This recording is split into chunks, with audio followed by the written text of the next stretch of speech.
नमस्कार, मैं हूं डॉक्टर सुनीता चंद्रा। एक बार फिर आपके साथ हाजिर हूं कुछ सवाल और जवाब के साथ एक बहुत ही कॉमन समस्या को लेकर, जिसे कहते हैं पॉलीसिस्टिक ओवेरियन सिंड्रोम या polycystic ovarian disease.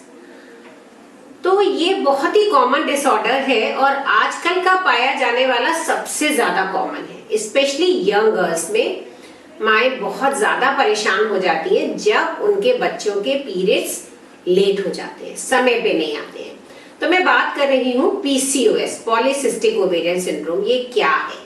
Polycystic ovarian syndrome की अभी तक कोई परिभाषा नहीं बन पाई है। और हम क्यों इसके बारे में बात कर रहे हैं? क्योंकि लगभग 10 लाख से ज्यादा फीमेल्स इससे सफर कर रही हैं। इसे बहुत ही सही तरीके से थेफ्ट ऑफ वुमेनहुड कहा गया है, मतलब कि जो आपका सच में जो लेडी का एक ग्रेस है उसको ये ले जाता है।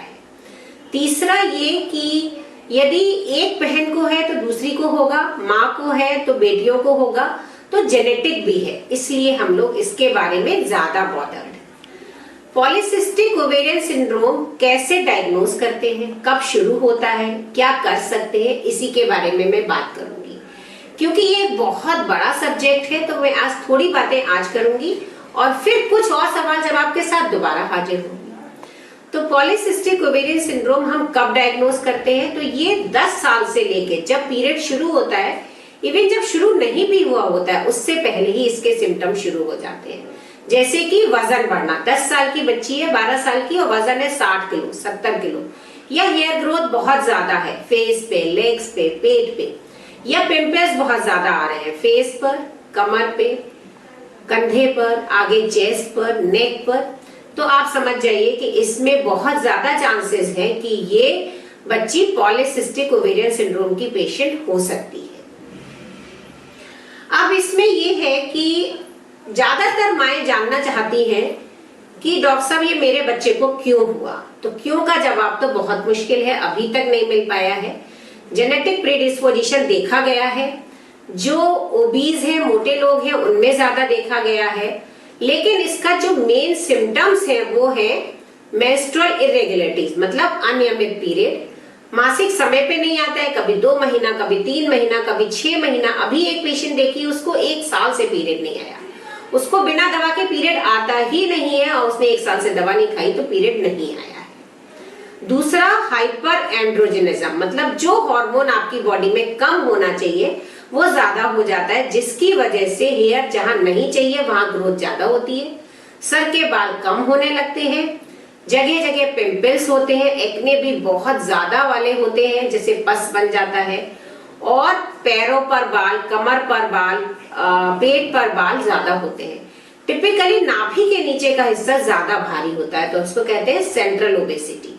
तो हम लोग मेनली 3 चीजों से डायग्नोज करते हैं। वन इज अनियमित मासिक, दूसरा एंड्रोजन के फीचर्स जैसे कि बाल ज्यादा होना, पिंपल्स होना और सर के बाल झड़ने लगना, तीसरा वजन ज्यादा होना, और चौथा जब अल्ट्रासाउंड करते हैं तो पॉलीसिस्टिक ओवरीज, मतलब बड़ी बड़ी ओवरीज दिखाई देती हैं, तो उसको हम डायग्नोज करते हैं कि ये पेशेंट पीसीओएस हो सकती है। तो क्या इसके लिए कोई एक ब्लड टेस्ट भी है जिससे हम डायग्नोज कर सकते हैं? नहीं। पीसीओएस को डायग्नोज करने के लिए उसके क्या सिम्टम्स हैं, उसके क्या क्या उसके फीचर्स दिखाई दे रहे हैं, और थायराइड नॉर्मल है, प्रोलैक्टिन हार्मोन नॉर्मल है या नहीं है, टेस्टोस्टेरोन बढ़ा हुआ तो नहीं है, अल्ट्रासाउंड में क्या पॉलीसिस्टिक ओवरीज की पिक्चर है, इन सबको मिला के ही डायग्नोज कर पाते हैं। अभी तक कोई सिंगल टेस्ट नहीं है जो ये कह दे कि यस इसको पीसीओएस है। आप सस्पिशन कर सकते हैं कि इसको पॉलीसिस्टिक है, लेकिन आप ये सोचें कि बस हमने डायग्नोज कर लिया कि ये पीसीओएस है, ऐसा नहीं है। कोई सिंगल लैब टेस्ट नहीं है। तो जब हम टेस्ट की बात करते हैं तो पहले हम उसको देखते हैं बुला के क्लिनिकली, उसका वेट क्या है, हाइट क्या है, जिससे हम बीएमआई निकाल सकते हैं। सर से पैर तक बालों की क्या कंडीशन है, हेयर ग्रोथ ज्यादा तो नहीं है, upper lip, lower lip, chin, sides of face, हर जगह बाल देखे जाते हैं। इसके अलावा एक्ने की क्या कंडीशन है, गर्दन का एरिया काला तो नहीं हो रहा है, नाभि के नीचे का हिस्सा ज्यादा भारी तो नहीं है, और तब हम पूछते हैं पीरियड्स के बारे में कि आपका पीरियड 35 दिन पे आता है, 45 दिन पे आता है, 50 दिन पे आता है, 60 दिन पे आता है, या बिना दवा के आता ही नहीं है, जिसको कहते हैं विड्रॉल ब्लीड। और तब यदि जरूरत पड़ती है तब हम अल्ट्रासाउंड करते हैं, और उसके बाद हम कुछ बेसिक ब्लड टेस्ट पे आते हैं, जिसमें कि हम एक नॉर्मल एक हीमोग्लोबिन करते हैं, ब्लड शुगर, फास्टिंग मतलब खाना खाने के पहले, खाना खाने के बाद, फास्टिंग इंसुलिन मदद करता है। इसके अलावा थायराइड का टेस्ट करना जरूरी है, एक नॉर्मल प्रोलैक्टिन का टेस्ट करना जरूरी है, और जहां पर हेयर ग्रोथ ज्यादा है वहां पर टेस्टोस्टेरोन लेवल्स के बारे में जानना जरूरी होता है, और जहां जरूरत है वहां एक अल्ट्रासाउंड। अल्ट्रासाउंड सब में जरूरत नहीं होता है, स्पेशली जो एडोलेसेंट है 10 साल से लेके 16 साल तक, उसमें अल्ट्रासाउंड की जरूरत नहीं है। उसको हम लोग एडोलेसेंट पीसीओएस कहते हैं, जिसको हम सिम्टम से ही डायग्नोज कर सकते हैं, साइन से ही डायग्नोज कर सकते हैं। टेस्ट यदि चाहिए तो सिर्फ और सिर्फ thyroid, prolactin, testosterone, specially free testosterone, and यदि जरूरत पड़े तो 17 हाइड्रोक्सीप्रोजेस्टेरोन। तो आपको ये टेस्ट का नाम याद रखने की जरूरत नहीं है, लेकिन कुछ सिम्टम्स और साइंस ही ऐसे हैं जिससे ये लग जाता है कि ये बच्ची पॉलीसिस्टिक की तरफ जा रही है। अब आप पूछेंगे कि डॉक्टर साहब ठीक है, ये तो मुझे समझ में आ गया कि मेरे को ये हो रहा है, पर मैं इसके लिए क्या कर सकती हूँ? तो मैं आज सिर्फ और सिर्फ बात करूंगी लाइफ स्टाइल मॉडिफिकेशन, जो इसका फर्स्ट लाइन ऑफ ट्रीटमेंट है, जिसमें आपको अपना वेट कम करना है। सिर्फ 4 से 5% ऑफ वेट लॉस जो है उससे आपकी साइकिल्स रेगुलर हो सकती है। दूसरा, डाइट में लो ग्लाइसेमिक इंडेक्स खाना खाना है, जिसमें आता है मैदा, आलू, मैदा, मीठी चीजें, ये आप चिकनाई, ये आपको कम करना है। तो high protein, low carbohydrate and low fat diet. दिन में कम से कम 40 मिनट पर डे की एक्सरसाइज करनी ही है, जो आपको पसंद हो, पर it is must. So diet, exercise is must. Life style modification इसका सबसे पहला ट्रीटमेंट है।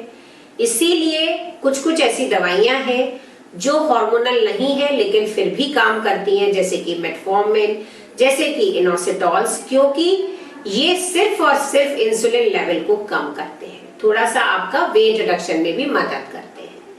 तो ट्रीटमेंट तो इसके बहुत सारे हैं डिपेंडिंग ऑन सिम्टम्स। जैसे यदि मैं बात करूं कि अब मैं बात करती हूँ सिर्फ उन बच्चियों की जो अभी 12 साल से 18 साल के बीच में है, जिनकी माओ को सिर्फ 2 चिंता है, एक इसका वजन कम हो जाए, दूसरे इसके पीरियड्स रेगुलर हो जाए, और तीसरी इसकी हेयर ग्रोथ कम हो जाए।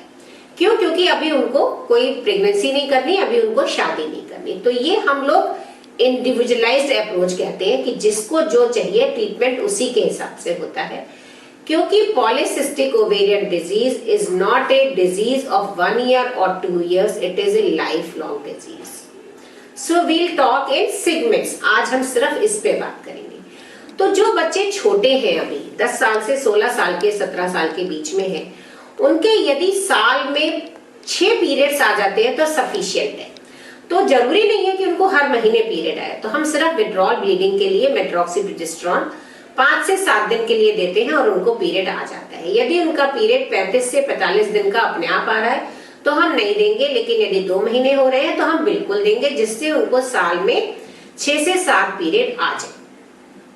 दूसरा ट्रीटमेंट उनका होना होता है एक्ने का, जिसके लिए वो स्किन स्पेशलिस्ट से सलाह ले सकते हैं। तीसरा ट्रीटमेंट उनका चाहिए कि उनका हेयर लॉस ना हो, again they can take treatment from derma specialist. फिर आता है वेट लॉस। यस, इस पर हम बात करेंगे कि वेट लॉस कैसे करा जाए। तो वेट लॉस के लिए ऐसा नहीं है कि सबको जिम जाने की जरूरत है। जैसा मैंने बताया, आलू, मीठा, चावल, चिकनाई, इस पे कमी करें, मैदा की चीजें कम से कम खाएं, दिन में कम से कम 40 से 45 मिनट पर डे की एक्सरसाइज जरूर से करें। बहुत अच्छी सी एक कहावत है, when you are hungry take a fruit, when you are hungry take a nut. मतलब आप फल खा सकते हैं, नट्स खा सकते हैं।